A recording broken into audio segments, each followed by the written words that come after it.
let's continue talking about fine-tuning. So, what's the most important thing you need to do, you might ask? It's collecting data. Without collecting data, nothing will work out for us. It won't even matter which model you use or how you train it.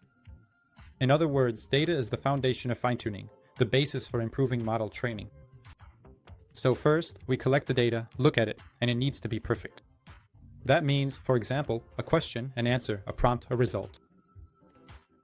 If we're talking about a structured approach, unstructured data, ideally, the data should be both structured, cleaned of unnecessary junk, and perfect in order to get a good result. Once we have the data, we choose a model.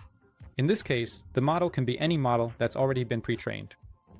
So it could be an OpenAI model, Claude from Anthropic, or some open source model. So the whole point of this model is that it should already be trained on some data, ready for use, and all we want to do is improve it.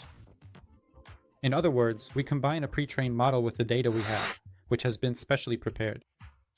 We'll take a closer look at them in the next video. I'll show a real-life example of how you can train a model from OpenAI. So make sure to subscribe and leave comments if you're interested, so you don't miss the next video. And let's keep going. So at this point, we've already selected our data, we've chosen a model. Let's say it's a model from OpenAI, and now the training begins. Training means that we further fine-tune our chosen model. In other words, we specify that for certain prompts, the model should respond in a particular style or format. And as a result, this process takes some time, which can vary depending on the amount of data, the model you choose, where you train it, and the computing power you use. You can do this locally, by renting a server, or by using a cloud service.